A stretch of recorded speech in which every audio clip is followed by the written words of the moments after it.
to thank you for... Well, you should thank me for everything, Dan, if that's all right. Flowers every day from now on would be most appreciated.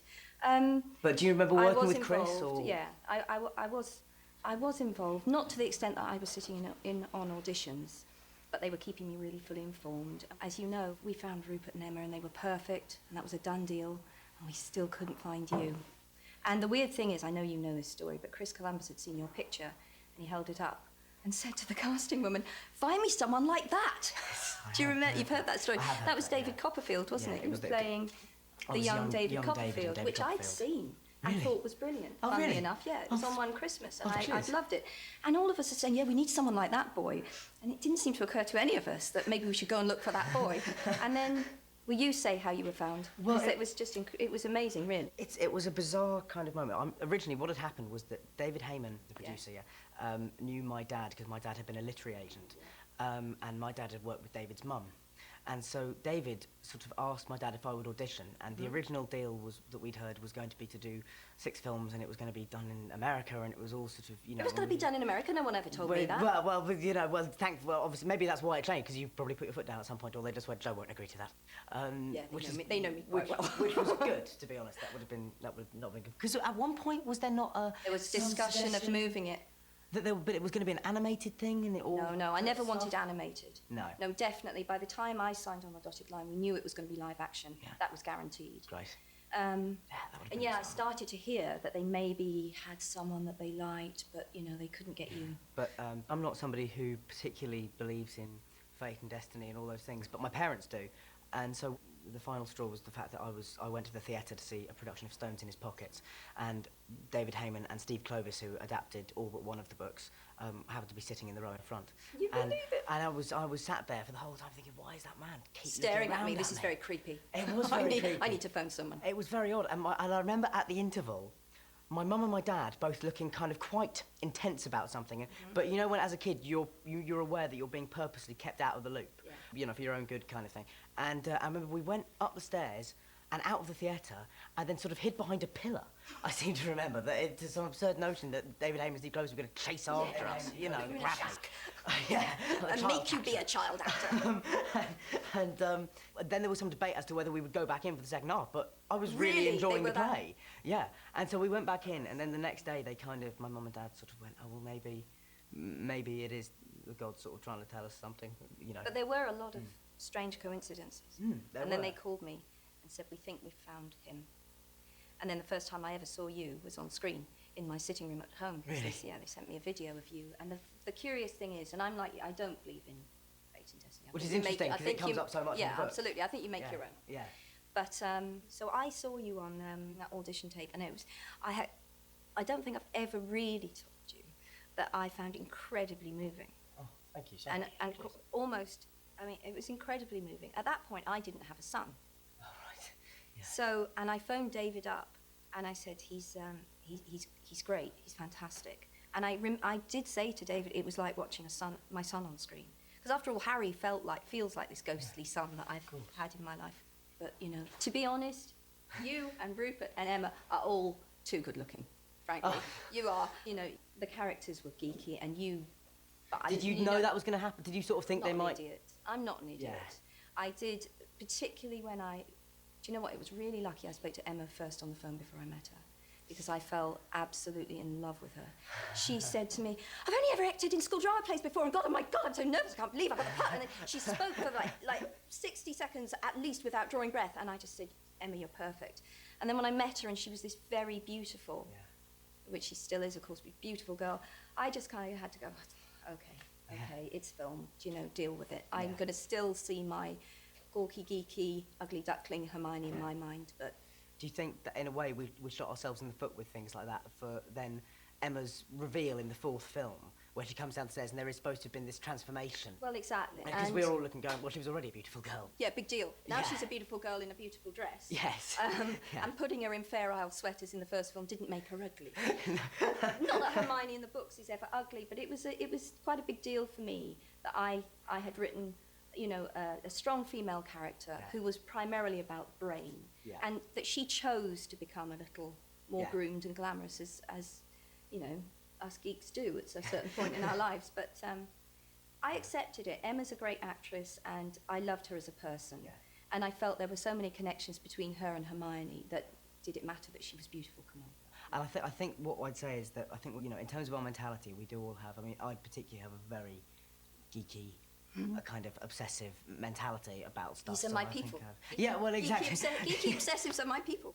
But it was interesting you mentioned about that audition, because I was given a copy of my audition where I was, I mean, it turns out, because neither me, Rupert, and Emma could remember this, but it turns out we did all audition together once. There was a Did screen you? I test didn't know that. where they all tested us all at the same time. And I could hear Chris Columbus's voice off camera. Hello, it's the German Harry. Time to leave. Be gone from the library, now. Cut! Great work, guys. And I just remembered, God, he was brilliant. He was amazing with us. I don't think anybody else could have got the enthusiasm out of those.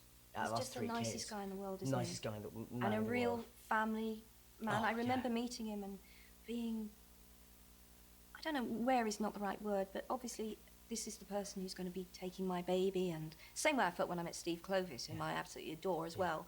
But you know, first time you meet these people, and he was just such a nice guy. And the relief, both that my book would be in safe hands, but to be honestly that you were all going to be in safe hands as well. In England, it's different than in America. In America, they treat you first and foremost as a star and then as a child, whereas actually you should be treated as a kid first and then an actor second.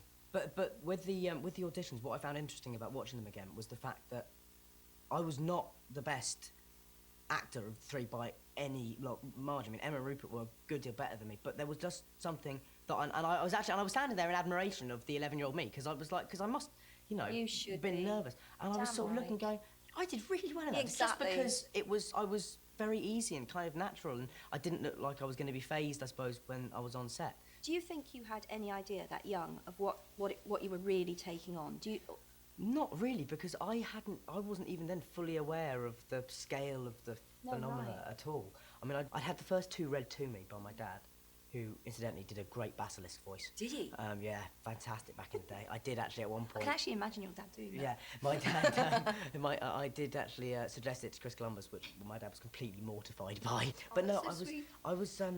No, I don't think I could have ever had any, and even now, I don't actually think I have an understanding of how far it reaches, because it is a case of not being able to see the wood for the trees. You know, I'm so much in the middle of it that I actually can't see how far out it stretches. I had exactly the same experience, although I think for a while I deliberately kept myself insulated from it. I didn't want to think about it. And when people would give me statistics, so many books sold or so many territories covered, and you just think, I just want it to be me and my desk. I don't, and you know, again, people will watch and think, oh, come on, you know, you could see the royalty checks coming in. I'm sure you noticed this. Yes. And No, yes, and- absolutely, I knew it was, but there was a scariness and a pressure, and sometimes a weirdness about, and you know this and I know this, when people are obsessional about something, on the outer fringes, you will have, you know, strange things going on that you maybe don't want to focus on too much when you just want to write your book. As you say, it's you with your desk. I'd rather be in my aircraft hangar outside Leavesden with the rest of the crew.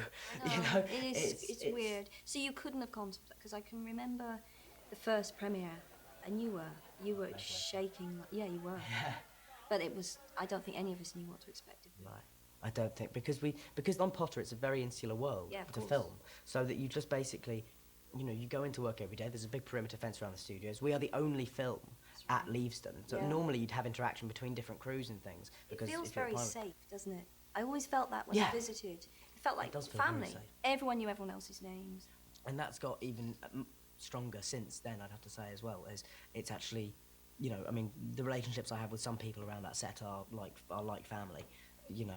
But what was lovely for us was that, from my point of view, and I speak for I think most of the set, in terms of your involvement, you were around a lot at the beginning and early on, and very, Yeah. very involved. And then as you kind of saw that we weren't going massively No, off script, absolutely. you That's kind of completely stepped right. back, which was- Completely right. Early on. But was that hard or? No, it was easy. Okay. And it was a relief. Right. I was around a lot earlier on. I wanted the Great Hall to look right. I wanted Diagon Alley to look right. You know, there were details that I saw so clearly in my mind. I knew I could help. I knew I genuinely could help, and I Yeah. could help them make it right for the readers. And I felt a huge protectiveness, I suppose, and Yeah. loyalty to the readership. Yeah. Once I knew you were up and running, and it was fine. It was a relief to say, right, there are the films, and I'm over here with the books, and that's fine. And I trust these people, and I did, and I do. And that's wonderful. And, you know, I think, and I have to say that it was inevitably you had to depart from the strict storyline of the books. The books are simply too long to make into very faithful films. And I can think of many places where it's worked just beautifully. And some things are just more filmic, and some things are more inherently novelistic. So I was always accepting of that. It didn't have to be a word-for-word transcription of my world, although some fans are that. Yes, Scary. I mean, I do think I'm not that, that scary. that they kind of, no, you're not, which is wonderful. But I do sometimes think that, you know, if we did make a 6-hour Harry Potter film, there would be an audience there for would it. be an audience, And yeah. they would still be complaining that there were things that were wrong, and they would want the director's cut. Yeah. So, Yeah. so let's not even go down that route. So, is there anything, talking about things, you know, being cut out and things, is there anything that we've cut that you were, you know, a couple of things maybe that you were upset about that you thought could have been in, and is there anything that we put in that maybe weren't in the books that you thought, you know, because I always remember I remember something about Alfonso and the Dementors. No, I was thought fine. it was cool. I remember exactly what it was with Alfonso. Yeah. There was a, well, first of all, on the Dementor point, I thought he did those beautifully. And I loved the fact that they really created that visceral dislike. I loved what he did with the Dementors. Cool. What it was, there was something in the script that Alfonso really wanted to get music into the film. Right. And he put the choir in, which I loved. Yes, But at one point, he had this rather bizarre scene where I think Flitwick was conducting, and there was this there were miniature people in an orchestra inside something, and you see, this is my geekiness.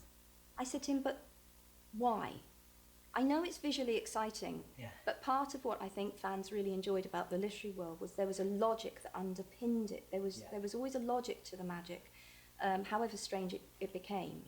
And I know it's intriguing to go through the mouth of whatever it was and see these little people, but why have they done it? Yes. For you to film it. That's just what it feels like. Yeah, you know, that's interesting. normally with the magic, there is a point. So we had a bit of discussion. Yeah. Okay. Sometimes I would dig my heels in on the funniest things. I'd be saying, yeah, change the costume, that's no problem. Yeah, I don't mind if that happens in that city instead of that city. And then all of a sudden I'd say, but they wouldn't do that spell. Why would they do that there? Yeah. So I think sometimes I confuse people. Because the things I get wound up by around set are mispronunciations. Because I don't know if they wind you up as well, but can we get a definitive pronunciation of Aurora? Is it? That's clearly what you think it is. Well, so Aura. It is Aura. See, here's the thing: is that I always read it Aurora, and then it got. But you can. I mean, with loads of my words. But the one that you You really can hate, read by the them. way, is a lot of people on set, even people in. People who should know people who should better. know better say Expelliarmus instead of Expelliarmus. Expelliarmus. Yeah, and it does make it sound like a bowlerama. Yeah, or it something like that, does. where That's Homer not good Simpson at all. goes. No, that's really bad. That's very bad. I So wouldn't be I do happy tell about people that. off. Good. Yeah, no, I'm because glad. I got a question the other day because we did this thing recently, which was a thing where we connected over the internet and did an audio commentary for the film on the internet, and people sent in questions at the same time. It was really cool. And one question somebody typed in where it was, I noticed that most of the spells in the film have a blue hue to them. Why is this? And I sort of just, I don't know, it's either prettiest or cheapest. Exactly. You know? Exactly. There's not a reason for everything, unfortunately. Funnily enough, talking about colour, which does tie right back into the beginning when you were cast, I remember David Heyman calling me up and saying, we've tried green contact lenses. We can digitally alter his eye colour post-production. How important is it that his eyes are green? That I will, thank you for. And I said, the only really important thing is that his eyes look like his mother's eyes. So if you're casting Lily, there needs to be a resemblance, but they don't absolutely have to be green. Oh, thank Christ, is it? Because, were the contact lenses awful? The contact lenses, there is a very small percentage of people apparently who have a very Extreme reaction yeah. to contact lenses. And I was one of them. I feel really bad. No, don't worry, it's 10 years ago. It's really fine. Are you over it? Yeah, You've had your I'm therapy? over it now. Sorry. But there was, because also the other thing that we didn't think was a particularly good sign early on was about the green eyes went down so badly. But then after I came up in these terrible spots after about a week. And I, you know, then in my teen years did get bad acne, but I was 11 at the time. You so never looked like you had bad acne. There is Was that great makeup? that was great makeup and some visual Because effects. I've been walking around for years saying it's incredible none of them ever even got spots. You're joking? No, no. I promise you, I kept saying, how unlikely is that we managed to cast 3 kids who go through adolescence on screen, they always have perfect skin. I think Rupert was the luckiest of the 3 of us. The Rupert didn't have much. But me and Emma, well, particularly myself, have got very, very spotty. But over you that go. first I 2 never weeks, knew. it was brilliant because we put the glasses on, and eventually we realised that I was allergic to them. I was actually allergic to the Harry Potter glasses because I had these 2 rings of whiteheads and spots had come up around my eyes, and it took us about a week to realise that it was actually the glasses. But it didn't. It was It's lucky neither of us believe in signs, isn't it? exactly. It really is lucky we don't believe in omens. But I also like that you sort of people selectively believe in omens, so that we probably just disregard that one Yeah, anyway. exactly. That would be won't look at that one. coincidence. You were meant to be. Yeah, I remember my first day was quite scary because I looked on the call sheet and it just said me, Emma, Rupert, and Robbie Coltrane because actually we were shooting the last scene of the film But you first. loved Robbie though. Yes, it's wonderful. David Heyman said to me, if there's one actor that you really want for one of the parts, and I said Robbie for Hagrid, Really? and I just kept saying it, and they talked about other people, and yeah, that was a bit of a deal breaker for me. I really wanted Robbie. It's just that I always saw Robbie as being the right person. Right, he is wonderful. I love the fact that Robbie turns up for the script read-throughs and everything. You know, Yes. he's just a worker, isn't Yes. he? While we're on the topic of the other actors, Alan Rickman Alan. and my relationship with Alan since the 5th film has changed totally. Has it? And because on the 5th film I found him very, very intimidating. He is scary. And he is a scary He's guy. just scary. Before you sort of, and then I went and did Equus, and then we went out for dinner afterwards, and suddenly I found that Alan's actually hilarious, He can be very, and very funny. really funny and self-deprecating and kind of wonderful company, and who also was so supportive of me whenever I was going on stage. At one point, he cut short his holiday in I think in Canada to come back early and see the show, so he could talk to me Listen, about I it. didn't know that. Like Oh, he that's does, lovely. he's amazing. Like he does things like that, and. But how much did he know originally? Because there was always been this thing of Alan knew something. Alan really makes me laugh. Right, it's absolutely true. I told him really early on that Snape had been in love with Lily. That's why he hated James. That's why he projected this amount of dislike onto Harry. So he knew that. And at what point, Then I heard you told me Yeah. that he'd been saying in I don't know whether it was more than one scene, but you told me that he'd said, I just don't think Snape would do that, Yeah. given what I know. Yeah. And I do thought, remember Alan, are you really milking this now? If your camera angle's not good enough. No, I really feel at this point Snape would be centre stage in The Good Life because of what I know.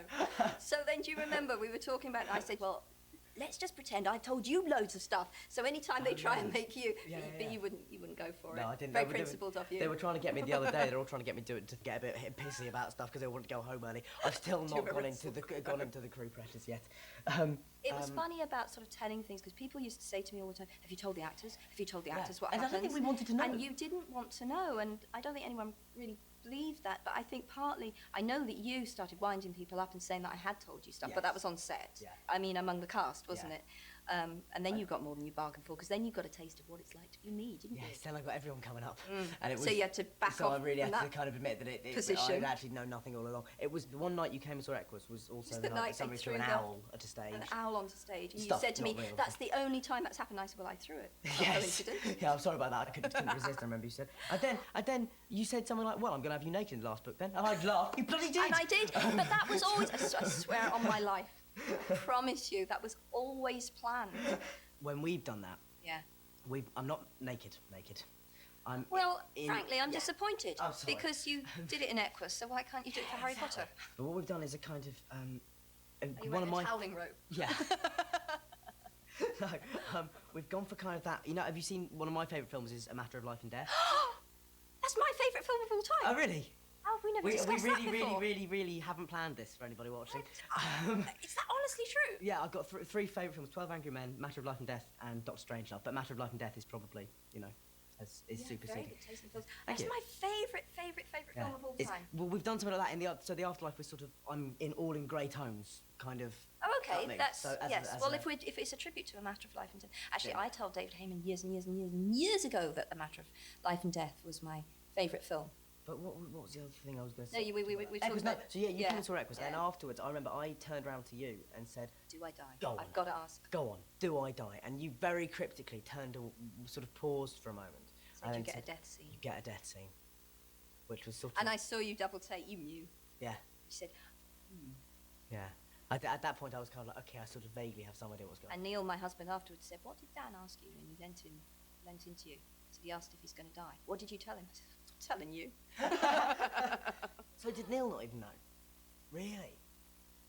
But so when, because I remember hearing a story at one point about, you know, you killing off a character and becoming very upset about it, and would you not be able to talk to him about that kind of stuff? I think I told him in advance of Dumbledore, Okay. but he didn't know whether Harry was going to make it. No one knew. Really? You really were living with that weight then? It's funny because Matthew, I remember seeing Matthew at the premiere for. He's brilliant, isn't he? He's completely. Yeah. And there's another example. You know, they cast what they think is this plain-looking kid, and he grows up to be this kind of rock god. We were at a we were at a script read-through, and I'm looking along, and I'm feeling all nostalgic. Oh, there they all are, Dan and Rupert and Emma. And then there's this big guy in leathers, a bit unshaven, and I thought, he's probably the guy they've got from McLagan. And I move on, and I think, no, he's Matthew. What happened to you? So that was weird. But and also one of the coolest, most hard-working guys on that set. Yeah. I met him at the premiere for Half-Blood Prince, and I said, "There's some great stuff for Neville in," and he went, "I don't want to know." All right, sorry, just trying to liven up the conversation. There you are. But you can normally rely on me and Matt for understatement. Yeah, he was pretty forceful. I remember on the 5th film, Yeah. you came to the set and we had probably the biggest talk about the character we've ever had, even though it wasn't a major thing, right. but it was. Yeah. I was kind of more asking questions about the relevance of Dumbledore's army and, you know, how important is that in terms of what will happen later. And I remember that what you said to me was it's very important because at some point Harry will have to lead large numbers of people. Yeah, and the only real resistance, the only organised resistance, really. Yeah. I always knew final battle would happen at Hogwarts. So that's where we were always walking towards. So along the way I had to set it up so that Harry had become a leader of some form of resistance movement because it was far too implausible. I remember that talk. I remember that talk vividly. And on the wall in my room, I had I'd just done a big project where I'd taken pictures of lots of authors off the internet and written a little biography about them underneath, and then put their names up. And I did loads of them. I can definitely remember you picking it out. George Eliot. And tell about the relevance of George Eliot. When I was looking for a maiden name for Lily, I chose Evans on the basis that it had been George Eliot's real name. See, that's wonderful. I don't think anybody knows that, do they? No, it's just one of those just quite random things. But sometimes, for strange reasons, you'll use a name and it always thereafter means more to you than it does to anyone else. Yeah, so I do remember that. In the books, obviously, it's how much were your school days kind of influential on the kind of not obviously in the magic, but in the no, not school, at all. I went to a comprehensive. All right, so okay. it was, cool. So all these kids you've inspired to go off to boarding schools. Yeah, God, which was the very last thing I wanted to do. It certainly wasn't pro boarding school. It's simply logistics. There's a logic underpinning the world, and if you are a part of society who's living in secret, and you want to gather together a large number of your children and teach them potentially dangerous and explosive things that could expose the whole society, you are going to do that in an isolated place, and you probably are going to have them board there. Yeah. It was just logistics. Yeah. But of course, there is an appeal to young people, and there was to me the idea of just being together with young people and being divested of your parents. Yeah. I think that's quite appealing. Yeah. It's much more interesting to write about if you're talking about kids with kids, and the authority not being parental figures. It just allows them much more leeway. Yeah. So that's why it was. But it was no kind of a yen to recreate any sort of 1940s boarding school in the slightest. I know this for a fact, and I'm afraid people will just have to take my word on this, because after all, I have met thousands of the kids who've read these books. Children from virtually every walk of life would like to go to Hogwarts. Oh, yes, absolutely. I still would. Well, you know, it's an exciting place. It's spooky. It's mysterious. They get rid of their parents. They get to have feasts every day. It's, in some ways, a fantasy. It's a dark fantasy, because there are things there that are frightening. But you could have quite a nice life at Hogwarts as long as you kept your head down. And weren't friends with friends with Harry Potter, who kills everything he touches. Moved to Midsummer. Why'd you go and live there? It's a terrible idea. Don't be friends with Harry. Yeah. And just do your lessons and stay in your common room. Yeah. And until, obviously, Voldemort comes knocking at the gates, you probably have quite a nice life. Right. It's like when at the moment you see anybody in any war film, so a picture of their girlfriend back home, you just, oh, why have you done it? No, exactly, of course. Killed now. Exactly. Because in a way, because what I like about Harry as a character is that one of the things that sort of marks him is that so many of his relationships and so many of his most important moments in his life have been to do with death. And for instance, his relationship with Cho Chang. He's would not Typhoid have Mary. happened. Everyone who enters a room with Harry is going to cark it at some Yeah, point. exactly. I mean, you just don't hang out with him. Well, exactly. It talk about an aura of doom. Yes, and that, of course, that was quite deliberate. And he's Because the prism through which I view death in all its many forms. Wow. Of course, yes. As the books went on, and you realised that actually suddenly it was getting a massive adult fan base as well. Did you then realise you could gear it more towards adults in showing that kind of stuff, or were you always going to confront kids kind of with that? No, eventually I always. anyway? Well, it's a very good question because clearly I never went into it expecting to pick up an adult fan base the way that I did. Having said that, I had said from the very first, I said to my first editor, Barry Cunningham, I want them to grow up, and it will get darker and it will get scarier. And I think you can see that happening right up till 4. I mean, obviously, after 4, things get very scary, but I always knew they would because Voldemort's come back, so some very nasty stuff happens. So I really went where my pen took me, and bad though it may sound to some people, I never really considered my readership in that way. I never sat down and thought, I just wrote what I wanted to write. And things got darker and darker and darker, as you know. And so be it. Yeah. Because, okay, so coming on to Potter, how much then did you know from the beginning? Because there's it's almost become part of the legend of Harry Potter that you knew all of it, and that and as these things do, they get out of hand. So the last chapter went from being written to being safe with an armed guard. Always rubbish. Always rubbish. It was nothing was ever locked away in that. And did you fuel that at all, or? Well, there was a degree of truth. I had very early on, but not the first day or anything, probably within the first year of writing, I wrote a sketch for what I thought the final chapter would be. So that's true. But it did change. Okay. Because at least one character was alive in that version of the character that subsequently I killed. So, there were a couple of people. Can we hear who? Lupin was supposed to make it, and of course he didn't. No. Yeah. Lupin's one of my saddest ones, I have to say. Me too. That was pretty awful. Me too. I hated killing them. Yeah. But they had to go. You've got the chip of ice in the heart of the writer. That's Graham Greene says. Well, now, here's another thing, because was there ever a chance that one of the main... Because I was convinced that one of the main 3 had to buy it, eventually. One of them was funnily enough, I planned from the start that none of them would die. Okay. Then, midway through, which I think is a reflection of the fact that I wasn't in a very happy place, I started thinking I might polish one of them off. Out of sheer spite. There, now you definitely can't have him anymore. Midway through the book or midway through the series? Midway through the series, right. Yeah. But I think in my absolute heart of hearts, although I did seriously consider killing Ron. Really? Anyway, I can tell you exactly. It's a real relief to be able to talk about it all. It's fantastic. It must be lovely, it's actually. It's lovely.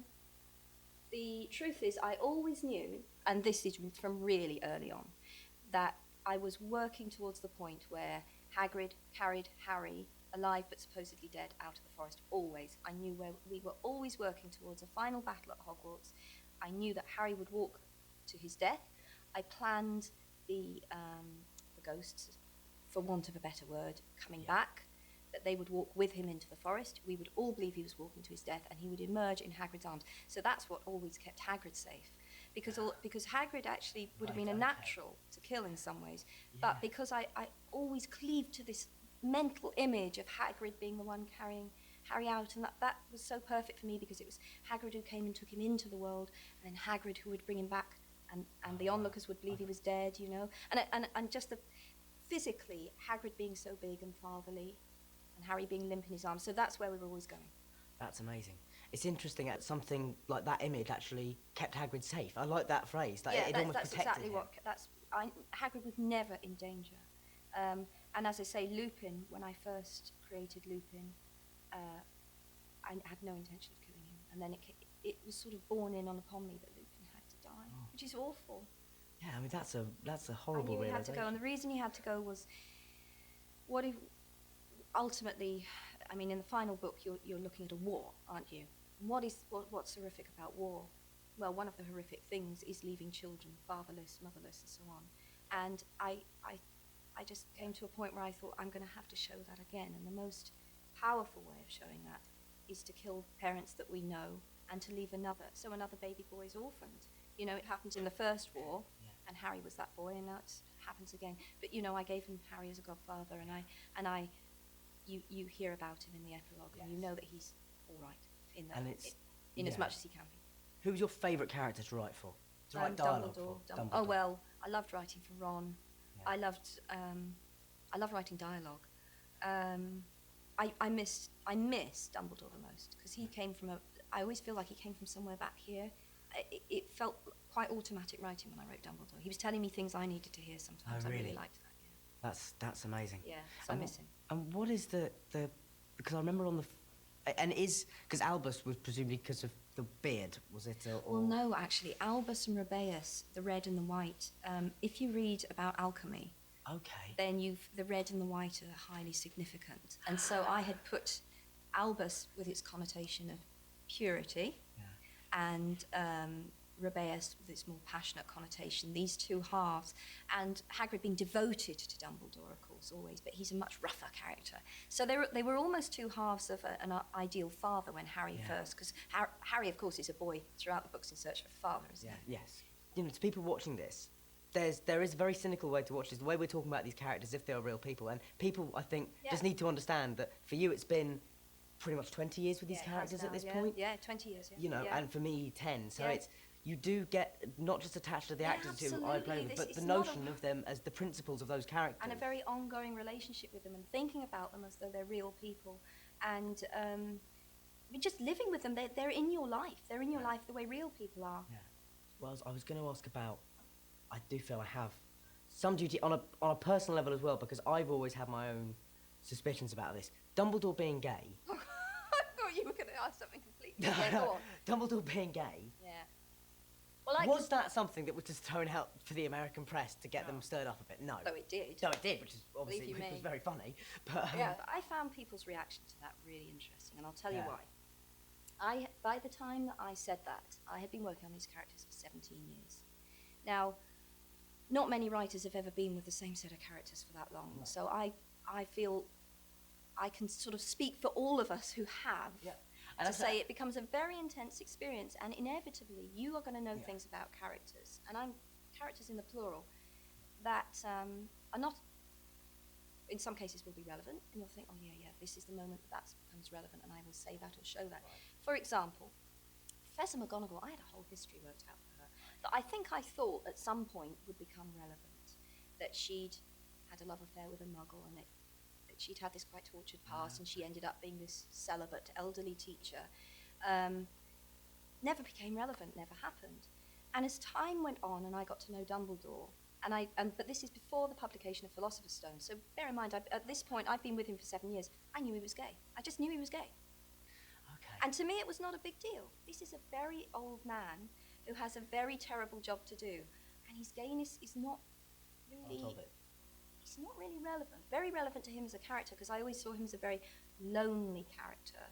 And I think that there is, in fact, a hint of it in 7, because the relationship he has with Grindelwald, he fell very hard for this boy. He's awfully trusting of this good-looking young man when he shows up. Don't you think it was perfect that Dumbledore, who was always the great champion of love, Harry, love will save us, love, his one great experience of love was utterly tragic. Yeah. It was with someone who was dangerous and demonic. Yeah. And so, you know, and created absolute havoc in the world and created havoc for him. So that was my idea of Dumbledore's tragic backstory. Yeah. Now, I liked leaving it open so that perhaps a more worldly reader would see that that may have been in that relationship, and perhaps a 9-year-old would think he made a great friend and he trusted him. I enjoy the fact that I used to say, because I can remember journalists asking me about it in the early days and saying, well, you know, do you not think this is a bit too over their heads? And I said, listen, if they reread the book, it's like going back and finding another sweet in the bag, isn't it? Yeah. You reread 2 years later and you think, oh, God, I get that now, that innuendo. Or, exactly. Do you know, so I was okay with that. For all the books. But in the context of how I was writing about him, in other words, he's giving... clearly, he's John the Baptist to Harry's Christ, isn't he? He's the nearly ran man, the man who nearly could have had the Hallows, but he was too power hungry. That was what was interesting to me about Dumbledore. So he's used in the book, clearly he's a fount of all worldly wisdom, and he teaches Harry what he needs to teach Harry, because he recognises that Harry is going to be the one, or Galahad to Lancelot, or whatever you like. No, I like John the Baptist. He's the more flawed one. He was the nearly ran. Yeah. That to me was what was interesting about Dumbledore. How did the reaction strike you? Well, I'll tell you what. Well, I thought first of there were two strands of the reaction that interested me, not in a particularly good way, if you like. Right. The first was, why is it such a big deal to you?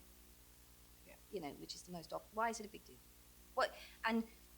What do you assume gayness looks like that you're saying to me? Why didn't we know? You couldn't have written a feather boa, could you? Well, Yeah, exactly. yeah. Well, exactly. Yeah, that's that's how the crass it becomes. What do you think gayness looks like in an old man? Exactly.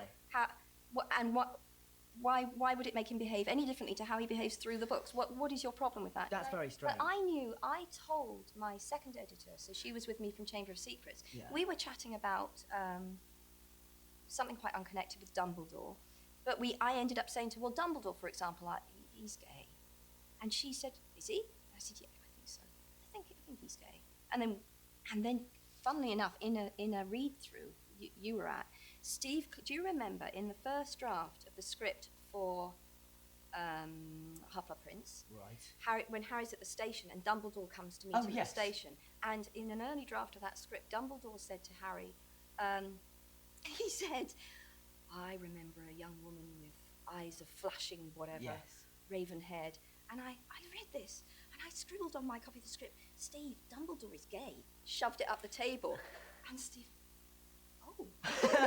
So that's why that line didn't make the film. Okay. So it had always been there, and I told people about it, that this piece of information about the character came to light finally because someone put up their hand and asked, had Dumbledore ever been married? Which I'd never been asked at a reading before, ever. Wow. And that's how it happened. And What was the kind of audience in the reading? What kind of who were they? it was a huge reading at the Radio City Hall Oh in New my York. God. Massive. It was absolutely massive.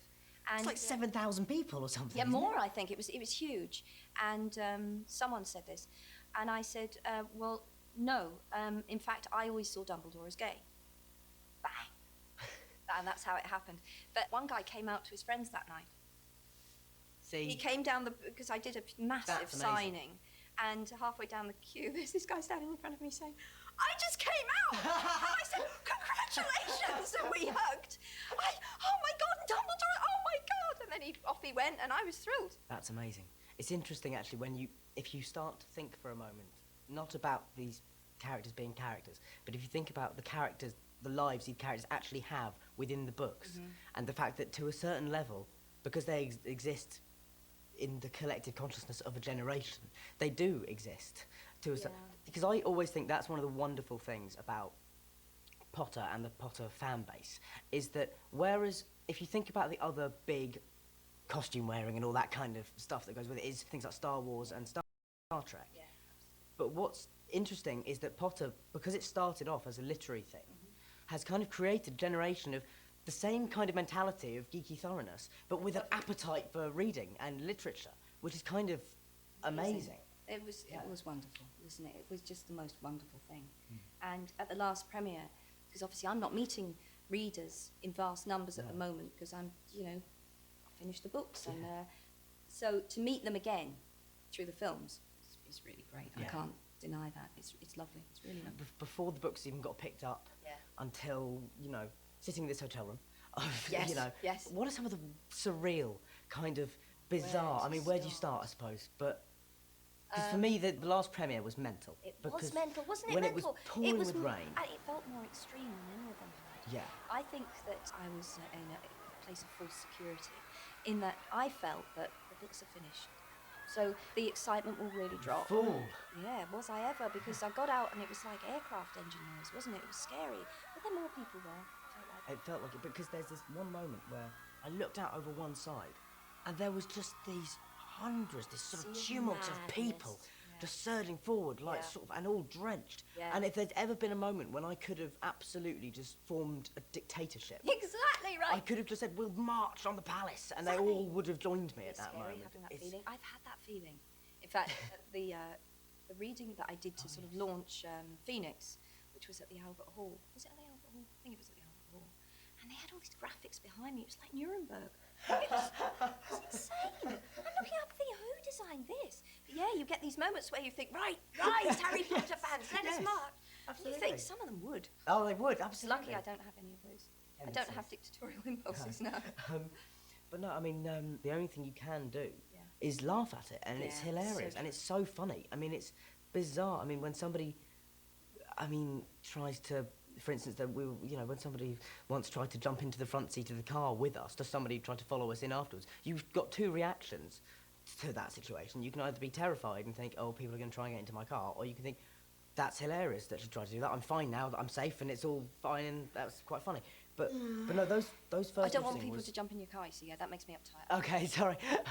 See, this is the thing: is I always get a lot less annoyed by it than whoever I'm out with. Yeah, but that's also true of me. When spooky things have happened to me, it's much easier when you're the target, I think, to think, it happened, that's fine. Whereas people around you are completely freaked out and saying, you mustn't ever be alone in a car again. Yeah, exactly. But did you, because you've been subject to sort of internet rumours and stuff, the crazy stuff that comes with it, does that make you laugh? I've got a kind of top, at least a top 4, I think, of these. Oh, tell me. The stories that I've heard about myself. Go on. Was that I was getting SAS guards to walk my dogs. Well, it's best, Dan, really.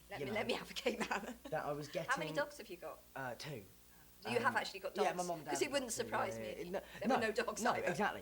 No, God, my dogs are quite famous. Are they? Oh, my dogs, sorry, I haven't been keeping my up. dogs get as many presents as I do. No idea.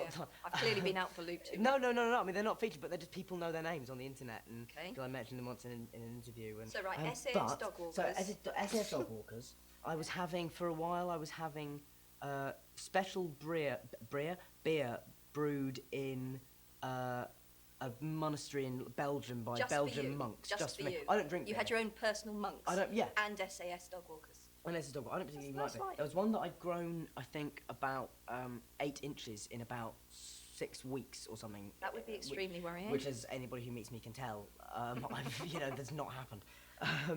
And the one of my favourite ones was the rumour that I was going to be having a statue made of myself for my living room. Gold, I hope. I think they obviously think I live sort of like some Roman emperor, like Caligula, just building statues to myself everywhere around, dotting them around the studio. Just as a Rupert constant might have himself made in chocolate. Yeah, he could do something like that. Absolutely, he might just have himself encased in it and eat his way out. That's what. Actually, that would be quite a good. I quite enjoy doing that. I will just give you a quick list of what is the Grint menagerie at the moment. In terms of cars, I think he's just sold. Has he got the ice cream van still? He's still got the ice cream van. Really? He's I love to think of him in an ice cream van. Got a hovercraft now as well. Hovercraft, and we had a bright orange Range Rover with blacked out windows. And he said, I'm selling it. And I said, why? He said, that's the colour. Which is presumably why I bought it in the first place. But he's now got like amazing pets, and he's got like llamas and peacocks, and he basically has done, with his money, what the rest of us would have done with our money, what we said we'd all do when we were 7, and just have the kind of Willy Wonka house. I'm really happy. I'm really pleased about that. We always make jokes about Rupert because we always think he's living the dream. He is living the dream, and we always say he gets out of bed, just into the water flume, down to the breakfast table. That's how he sort of travels around his house.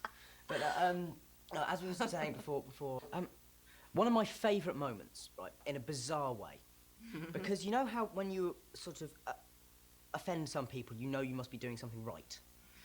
Well, there was one of my favourite photos from Potter was, I think it made the cover of like the Times or some, big proper newspaper, and it was a huge bonfire in some states in America, I think, and it was somebody had thrown a calendar, and through the air, smiling, was Rupert Grint's face being tossed into the flames, and it was one of the abiding images that I've always remembered. It's that much funnier that it was Rupert. Yeah, isn't it? Exactly. Yeah, just that it was quite serene, kind of going into the fire, and it was lovely. But does that bother you, or do you think does it bother me? No, it's never bothered me because I felt that those particular criticisms were utterly misguided.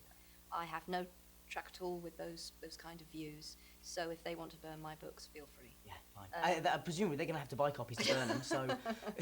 Well, even that didn't particularly bother me. I have occasionally come face to face with people like that. Really? They can be quite aggressive. Really? I remember on one of my book tours we had plainclothes police checking the place out for bombs because there had been a bomb threat.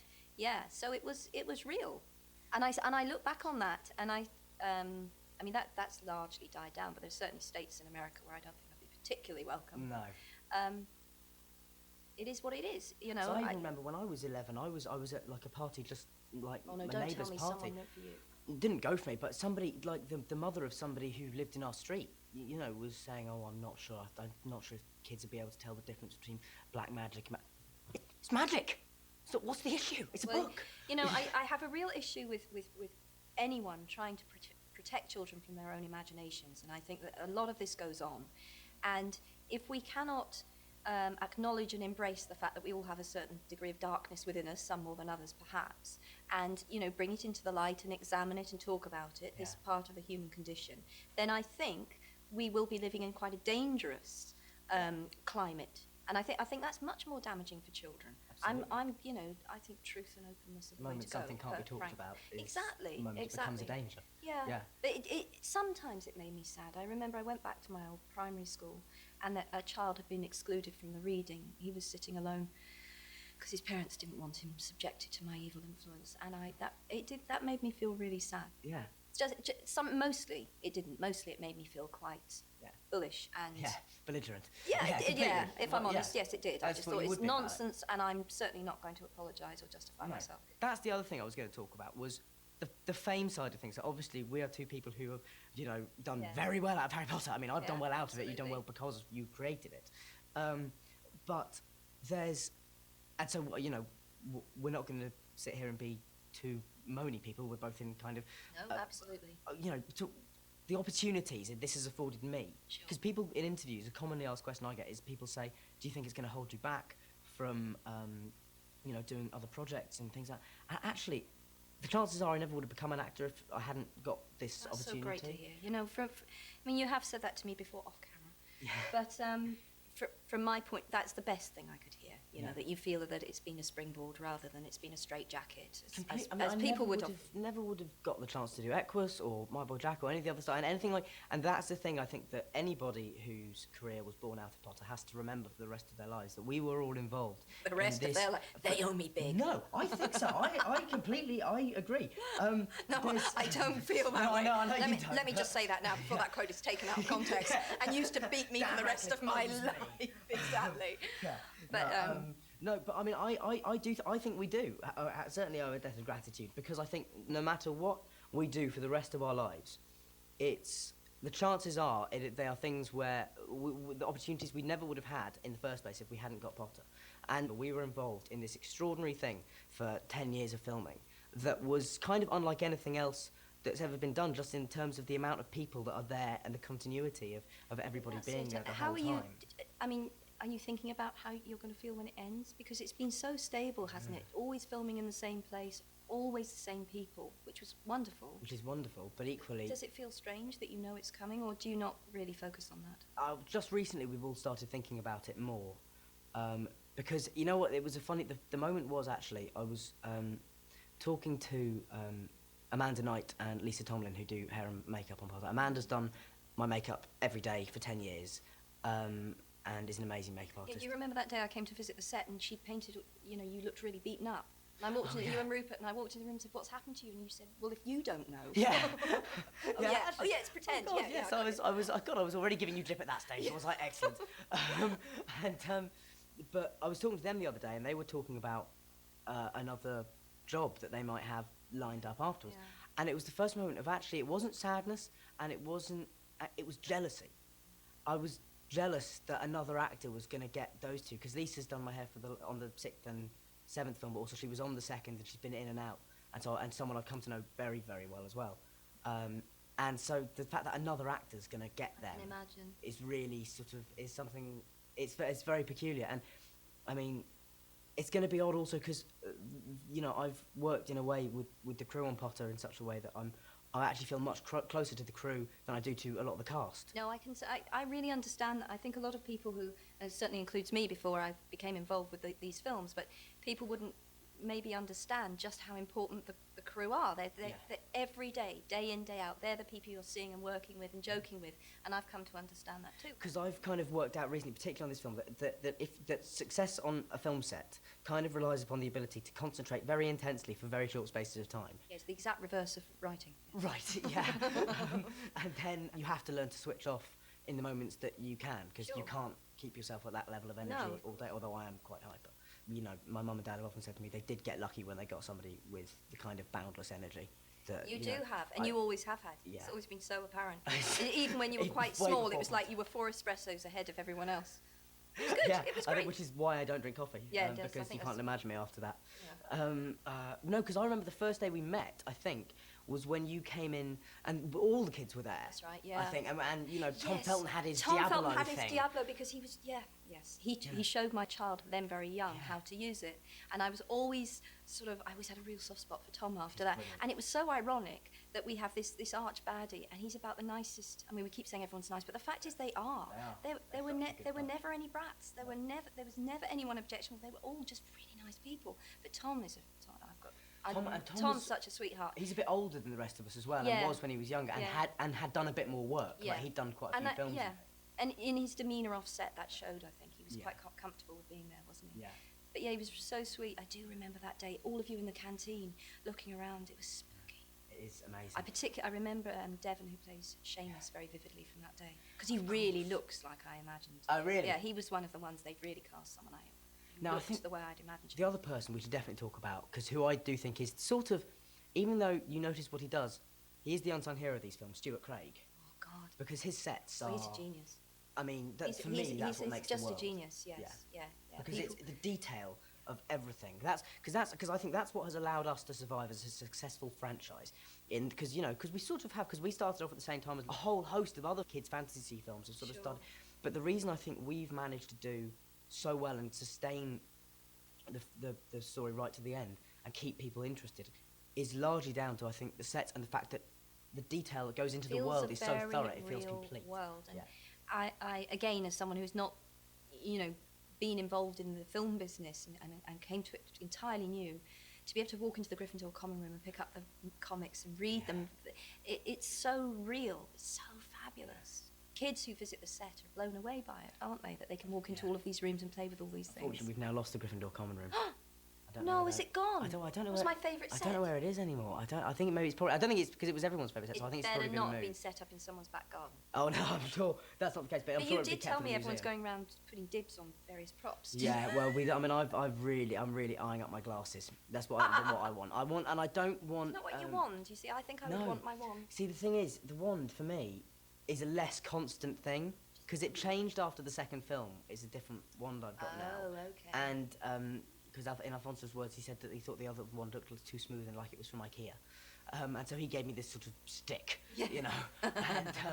and which was great. But all the shopping and changing with wands in the last book. We are I can so. explain it to you, Dan. Can you please? We are so struggling on this set. I have to say, I will get my wand and go. Whose is this? Who's This this is again? Draco's mum's. Who does this really belong to? It's because we got and then trying to explain it then to Rafe when Rafe comes on as Voldemort, and I'm kind of looking at him in his Voldemort makeup, and he's asking me about the ones that I'm completely panicking, going, I've really got to find the most succinct way I can explain this to you in 2 minutes, but I don't know if that's possible. Because I remember I had to reread the end of Seven a few times. I was talking about the end of Seven, the epilogue. The epilogue changed when. Because some people A really, I version like of the epilogue, it- but some people had a problem with it. Some people hate it. Yeah. A version of it was literally written 17 years previously to the book. A version of it was written. But as I said to you earlier, some people were in there who didn't turn up in the final cut and so on. Yes, I wanted to give a snapshot. I think what a lot of people felt about the tone of the epilogue was, so this is it, so it's over, so he's not a hero anymore, he's a sort of middle-aged man seeing his... It felt like a letdown, but I have said this before, for me, absolute heroism is rebuilding after that kind of trauma. Yeah. And I could think of nothing more noble than that he's acting what Dumbledore preached but didn't live. You see, Dumbledore preached, these are the values that see us through, that survive, love, and those sort of human bonds. Harry's actually living it. So he was always the guy to me who had it thrust upon him, and that was supposed to be epitomised, to go back to the wands, in the fact that he had the chance to have his finger on the nuclear button, as it were. He had the chance to own this most powerful one, and he said, no, want that one, I want my own, and I want to break the chain. And going back to, what was the moment like when you, I mean, how solid is the end of writing the book? I mean, do you give it in and then it's done, or? Well, actually, this time it felt really solid. I mean, I had editing to go through. But it was after it was published that it really hit me. Now, I had been prepared. It's an awful thing to say, but in some senses, it was like knowing someone is going to die. I had a long time to prepare. I always said 7 books, that's it. That's what I planned from the beginning. But even so, it hit me like a train. On my birthday, which was the same month as publication, which is also Harry's birthday, which I wasn't particularly thinking about, but I cried as I've not cried since my mother died. Oh, really? Honestly, yeah, it really hit me. And I mean, my husband was, why, what's wrong, you know, and I said, I just can't go there anymore, And it, you know, it had been a place I could escape to for 17 years. And I knew the door had closed. And it was, but it was very cathartic. And after that day was past, I became much lighter, and there were aspects, you know, of it that are liberating. Obviously, I feel I've done that job, and that's always a good feeling. Oh, thank you, Dan. You know, that's done. But yeah, it was tough. It was tough. I'm not going to pretend it wasn't. I cared so much about the characters. I loved writing the books. Most of the time, I loved writing the books. Yes. But you tell me how you're feeling about the end of it, because No, I mean, there's I feel like a therapist. it's gonna be very strange and very upsetting, but it's the little things that you'll miss most. Like, I mean, and also it's the fact that, you know, I mean, I'll walk into that studio for one day over the next few months and sit down in front of that makeup mirror, and it'll be the last time that I film that day, because then I'm going off and hopefully doing other things. And as you say, it will be liberating, because I'll no longer have to, you know, when I get sent an amazing script, go, I'm sorry, I'm not available for the next 7 years. You know, I mean, or whatever. But so I'm very excited about the opportunity to just live that sort of actor's life of just getting a job and going off and doing it, and, you know, and those kind of things I'm very excited about. But it's also, there's an awareness that it'll never be the same again, that I'll never have that period of time. And also, it's not just, I mean, I look at this more, you know, in terms of a landmark, more than my 18th birthday was. This is me becoming an adult now. That is me leaving the nest now, you know. But no, it's been a good 10 years for me, so thank you very much. Oh, damn. That's good to hear. Cool. Good one. Cheers.